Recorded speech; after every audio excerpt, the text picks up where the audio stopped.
Magandang umaga po. Ang inyong lingkod po. Kagigising lang. Kape muna tayo. Ano bang araw ngayon?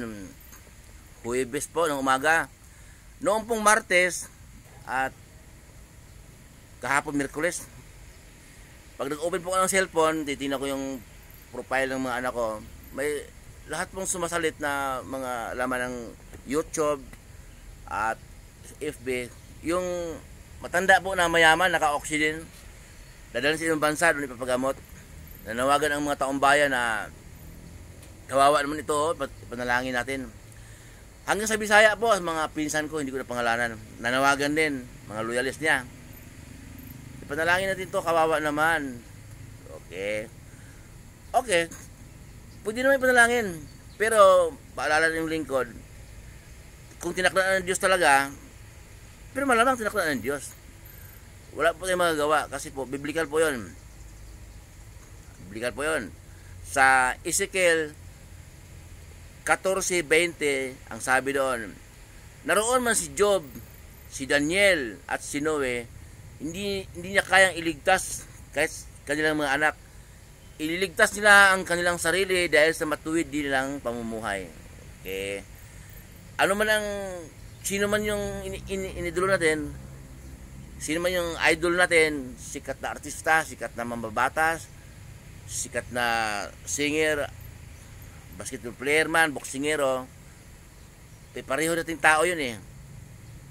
At tinakdaan ng Diyos kung hanggang dyan lang siya, ang kanyang kamatayan, dyan lang. Nauna po sinasabi ng lingkod na tayo po, kung tayo anak ng Diyos, pag nagkasala tayo, didisiplina tayo ng Diyos. Wala namang karma sa Biblia eh. Wala. Pag kayong taong ganon, yung mga kalaban niya, yun, karma na yun. Ay, karma na yun. Ay, mayaman siya. Kung ano-ano nang natikman niya, lahat ng sarap natikman niya. Naalala po niyo, biblically po yun, yung pulubing si Lazaro at yung mayaman. Okay, di ba? Nung namatay silang pareho, nasa impyerno yung mayaman, si Lazaro naman, nasa piling ni Amang Abraham. Ayun, di ba? Biblically po yun. Yun namang mayaman sinasabi ko, pwede ipadalangin na Ama, bago siya mamatay, hipuin po siya na isoko niya ang kanyang kasalanan. Hipuin po siya, Ama, na makilala niya ang iyong anak na aming Panginoong Hesus. Kasi po hindi natin kayang linisin ating kasalanan kung tayo lang. Si Jesus ang maglinis sa ating kasalanan, dugo niya. Okay. Yun po. Pero sige, panalangin natin. Pero pag tinakdaan ng Diyos, wala remedyo yun. Mas maganda siguro, at saka hindi natin kilala yun eh. Kilala natin yun, buong Pilipinas, kilala siya. Hanggang sa ibang bansa, kilala siya. Hindi tayo kilala. Okay. Maraming nahihirapan dyan, kaya mga sa paligid natin, mga mahihirap na buhay pa. Okay. Pag patay na, hindi pwede panalangin, patay na eh. Yan, panalangin natin yun na sila'y